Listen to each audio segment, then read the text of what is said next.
What's up, Guardians? It's your boy Doodle from Doodles of Destiny, and today I want to share a quick loadout you can use in the Chamber of Starlight Legend Lost sector. But before I get into it, don't forget to hit that subscribe button to receive Destiny 2 news, tricks and tips, and all sorts of Destiny 2 content. Now, with Season 15 being Season of the Lost, I would highly recommend taking advantage of the fusion rifle meta. Pairing any fusion rifle with the armor mod Particle Deconstruction will give you a huge advantage in any high content activity.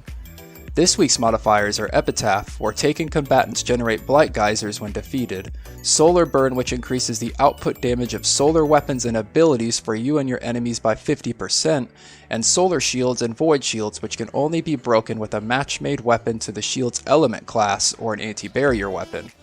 The rewards dropping today are Exotic Arms Armor, being the ATHRYS'S EMBRACE for the Hunters, the Icefall Mantles and No Backup Plans for the Titans, and the NECROTIC Grips and Nothing Manacles for the Warlocks.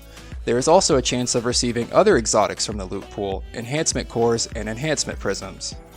As far as weapons go, I used the Biting Winds Combat Bow with Overload Bow, the Telesto Exotic Fusion Rifle, and Corsair's Wrath Linear Fusion Rifle, both paired with Unstoppable Fusion Rifles mod and Particle Deconstruction. As I mentioned before, you will be facing enemies with Solar and Void Shields, specifically Taken Knights and Taken Acolytes. You will also be facing Unstoppable Champions and Overload Champions, so make sure you have the right subclass, weapons, and your mods on to break their shields before you start, as your weapons and gear will become locked once you enter. There are 3 Unstoppable Champions in this lost sector, 1 in the first room, and 2 in the boss room. There is only 1 Overload Champion, which will appear in the boss room on the top ledge in the back of the room. As far as weapons go, Biting Winds will generally be used for stunning Overload Champions and picking off enemies from a distance. Telesto will be used for destroying those Void shielded enemies and stunning Unstoppable Champions. Be aware that Telesto did receive a nerf list last week, but as we all know, Telesto will forever find a way to break this game. Corsair's Wrath will generally be used for champion DPS and taking out those solar shields.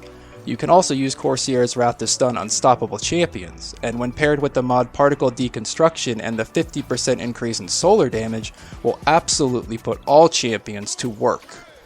Combine all 3 of these weapons and you may find this lost sector a lot easier. Like, way easier. Anyways, Guardians, that's all the time I have to focus on this specific lost sector.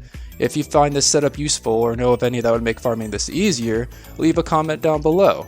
And as always, this is Doodle from Doodles of Destiny.